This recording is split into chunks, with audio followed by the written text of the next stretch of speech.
This NBA offseason was easily one of the most monumental periods of modern NBA history. The return of the dynamic duo has come and the era of the Big Three is gone. And so with this, it's time for us to look back at this offseason and see who the real winners and losers are. So here it is, my top 3 winners and losers of this past NBA offseason. First, the winners. The LA Clippers. Obviously, the Clippers hit a grand slam this offseason by landing Kawhi Leonard for at least 2 years and were able to surround him with great talent that they already had on their roster. But the big move for the Clippers was acquiring Paul George in a trade that no one saw coming. Being able to land an MVP caliber player in exchange for 2 Miami Heat picks the Clippers already had, first round picks that may not be anywhere near the lottery, and a rather large salary in Danilo Gallinari is an amazing move by the greatest GM, Jerry West. Yes, Gallinari may have been a solid starter for the Clippers, but there's no contest between him and Paul George. Trading 2 players worth 50 cents for 1 player worth $1 is a good trade to make, and trading 2 players in Shai Gilgeous-Alexander and Gallinari for a $1 player in Paul George was a quality move. Signing Rodney McGruder was a quality pickup, and JaMychal Green is going to be a great player off the bench. Overall, the Clippers were able to re-sign their entire supporting cast, acquire 2 of the best perimeter defenders and MVP candidates in the entire NBA, and provide a supporting cast with a couple new additions that will make the Clippers NBA title contenders. 2. The LA Lakers. Landing Anthony Davis in the aftermath of the That's All Folks t-shirt was not unexpected, but the fact that the Lakers were able to acquire Davis without giving up Kyle Kuzma was probably the most surprising aspect of that whole mess. Kuzma was the pivotal piece in all the Anthony Davis trade rumors, and that Kuzma would be able to be a major piece without losing the rest of the squad for the New Orleans Pelicans was a pretty big deal. LeBron and Anthony Davis will easily be the most effective pick-and-roll combo in the NBA today. And if both of them are healthy and there are low levels of load management, they could battle to be a top seed. The Lakers' offseason was not defined only by Anthony Davis, but the supporting cast that Rob Pelinka was able to put together. Signings like Avery Bradley, Jared Dudley, and Talen Horton-Tucker are solid two-way additions.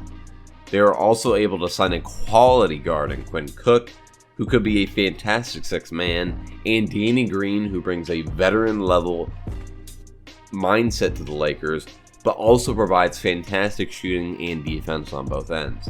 Zach Norvell from Gonzaga was a quality pickup, but by far, the biggest move outside of Anthony Davis was the signing of DeMarcus Cousins.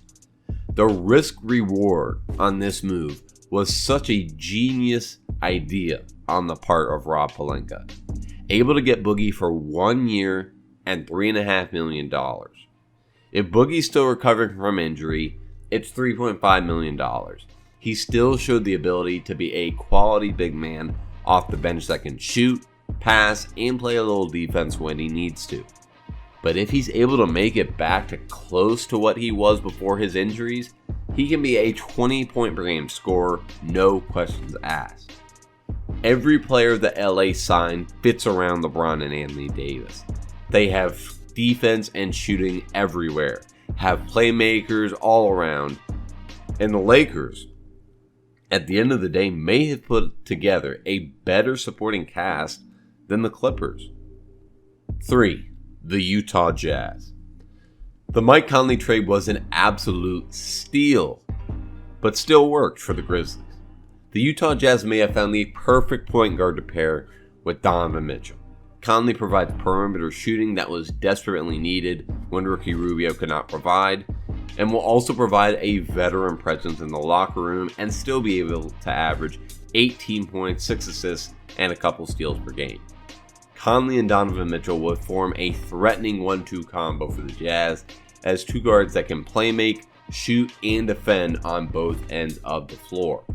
And especially for the fact that Utah only gave up Jay Crowder, a grown man that's actually a 2-year-old in Grayson Allen, and a 2020 conditional first-round pick, that's a fantastic haul in exchange for an all-star quality guard and Mike Conley. Now moving on, Bojan Bogdanovic absolutely gave fits to LeBron James in the 2017 playoffs. And since Indiana lost Victor Oladipo for all of last season, everybody forgot how good Bojan Bogdanovic really is. He played 81 games and averaged 18 points on 43% from 3. He's a quality defender who really showed his ability when he defended LeBron in that 2017 playoff series where Indiana took Cleveland to 7 games. Bogdanovic will have a dip in production as he goes from the number 1 option to the number 3. But expect his efficiency to improve and his defense to be upgraded. Overall, a fantastic addition for Utah. The role players that Utah picked up didn't leave any doubt on the table. Moutier is a quality guard for the Knicks last season, Jeff Green was a quality bench player, and Ed Davis can help keep up some of the defensive identity that Utah has when Rudy Gobert goes to the bench. Overall, a fantastically underrated offseason for the Utah Jazz. Now quickly, a couple of honorable mentions. One, the New Orleans Pelicans. If they would have gotten Kyle Kuzma, they may have been on this list, but there's no question they had a fantastic offseason. And also the Brooklyn Nets. You can't forget about Brooklyn. Everybody, because KD is out for a year, is starting to doubt Brooklyn. If KD would have come to Brooklyn healthy, they would have easily knocked off the Utah Jazz. But because you got to wait a year, I decided not to put them in the top 3. Now, we move on to the sad part of this video, the losers. The first loser is the Charlotte Hornets. The Hornets did not offer Kemba Walker the max. They didn't offer the max to the only relevant player the Hornets have had in a decade plus. A player that gave everything he had to a franchise that may be led by Michael Jordan, but has lived up to the expectations of someone like Luke Longley. The Hornets' only relevance was Kemba Walker. And the fact that they didn't want to reward Kemba for years of loyalty should be incredibly insulting not only to Kemba Walker, but to Charlotte Hornet fans everywhere. They also lost Jeremy Lamb. And at the end of the Kemba Walker era, they decided to replace these guards with Terry Rozier, who I believe can be a great player in the NBA, but has never shot more than 40% in any year of his 4 years in the NBA. Terry Rozier is wonderful, but you can't plan to build around your franchise with Terry Rozier in the middle. Expect the Hornets to be competing for the services of James Wiseman or Cole Anthony as they tank to get the next year's draft and their number 1 pick. 2. The Toronto Raptors. Yeah, the Raptors should not consider themselves losers in any fashion. They got a rental in Kawhi Leonard, who gave them an NBA championship, the first in the country's history. But you can't help notice the team that is left after Kawhi. Pascal Siakam and Fred VanVleet are really the only young players that Toronto can be excited for next season. They still have a ton of aging contracts that were key contributors in this past title run in Marc Gasol, Serge Ibaka, and Kyle Lowry, but I just don't see how the Raptors will turn this team without Kawhi into a playoff team, unless Pascal Siakam turns into a full-fledged MVP candidate. I really hope he does. But the Raptors, you may say, shouldn't be on this list. Kawhi Leonard was a wild card the entire time. But when the one player who really gave you NBA title contention loses and leaves your team, they technically have to be on this list. Number 3, you knew they were coming, the one, the only, New York Knicks. You really thought I was going to leave the Knicks off of this list. What a whiff of an offseason. I personally know a Knicks fan, and I told him, you can change your allegiance, you can change the team you root for, and I will applaud you at the sight. The Knicks absolutely screwed this entire offseason. They struck out completely. Lost Kawhi, lost out on KD, Kyrie, and so many more. But they did sign Julius Randle. Decent signing. It'll be interesting to see how he develops. But who else did they sign? They only signed every power forward in the free agent market. Marcus Morris, sure, I'll take him. Solid player. Bobby Portis, yeah, as long as he doesn't punch anybody, that's fine. And Taj Gibson. NBA fans, welcome to the first ever game where 4 power forwards will be in the starting lineup. I do have to give the Knicks credit. They pressed the big red button that said RJ Barrett and pushed it and got him. And he could be an all-star. Who knows in a couple of years.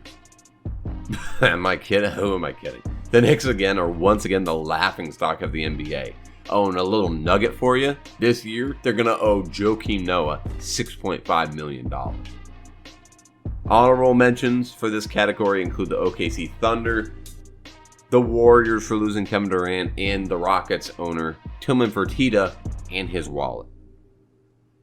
Guys, thank you for watching this video. I knew I had to leave some major players off of this list. Major moves made by a ton of teams around the NBA. This is such a chaotic NBA offseason that I knew I would have to leave off some teams that really should have been on this list. But guys, let me know what you thought of my list in the comment section below. Give me your top 3 winners and losers. Comment down below. If you watch the video, comment, give me your opinion. I would love to see it. Plus, if it's crazy enough, it'll give me more content to produce. But either way, guys, thank you for watching, and I'll see you in the next video.